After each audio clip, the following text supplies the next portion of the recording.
সময় আগতে মই ৰাজস্থানৰ প্ৰভাৰী আছিলোঁ নিৰ্বাচনৰ সময়ত ৰাজস্থানৰ পৰা মই খবৰ পাই আছোঁ ৰাজস্থানত যোৱা দুটা নিৰ্বাচনত আমি এটাও সাংসদ জিকাব নোৱাৰিলোঁ কিন্তু এইবাৰ প্ৰায় 10টা সাংসদ জিকা সম্ভাৱনাত আছে লগে লগে বিহাৰৰ পৰা আমি যথেষ্ট ভাল খবৰ পাই আছোঁ আৰু উত্তৰ প্ৰদেশত এতিয়া ৰাহুল গান্ধী ডাঙৰীয়াৰ এন্ট্ৰি হোৱা পিছত উত্তৰ প্ৰদেশতো যথেষ্ট আমাৰ ভাল পৰিৱেশ তো দক্ষিণ ভাৰতৰ ভিতৰত আগতে কংগ্ৰেছ দল শক্তিশালী আছিল এতিয়াও আছে কিন্তু এবাৰ নতুনকৈ আমি দেখা পাইছোঁ যে উত্তৰ ভাৰতৰ ৰাইজ এতিয়া বিজেপিৰ প্ৰতি মোহভংগ হৈছে আমাৰ লগত আহিছে আৰু সেই কাৰণে মাত্ৰ দুটা পৰ্যায় নিৰ্বাচন হৈ যোৱাৰ পিছতো ৰাইজে ইতিমধ্যে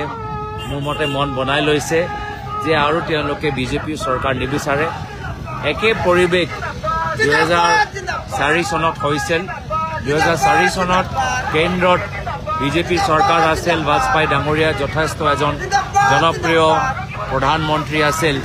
কিন্তু সেই সময়ত বিজেপি অভাৰ কনফিডেন্ট হোৱাৰ বাবে অহংকাৰী হৈ যোৱাৰ বাবে ইণ্ডিয়া শ্বাইনিং কেম্পেইন যোগেদি সাধাৰণ মানুহৰ যে অভাৱখিনি আছে সাধাৰণ মানুহৰ যে সমস্যাবোৰ আছে তেওঁলোকে এই সমস্যাবোৰ দেখা নাছিল যাৰ ফলত তেওঁলোকৰ অহংকাৰৰ কাৰণে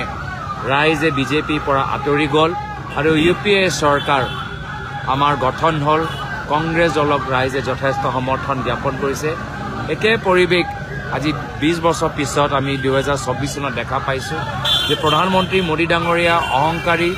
ৰাইজৰ মাজত যে মূল্য বৃদ্ধি নিবনুৱা সমস্যা ডাঙৰ সমস্যা তেওঁলোকে বুজি পোৱা নাই অসমৰ ভিতৰত বিজেপি চৰকাৰ মাত্ৰ নিজৰ ব্যক্তিগত ধন আৰু সম্পত্তি লৈ ব্যস্ত আৰু তেওঁলোকে যে ৰাইজৰ ওপৰত অভদ্ৰ ব্যৱহাৰ কৰিছে অত্যাচাৰ কৰিছে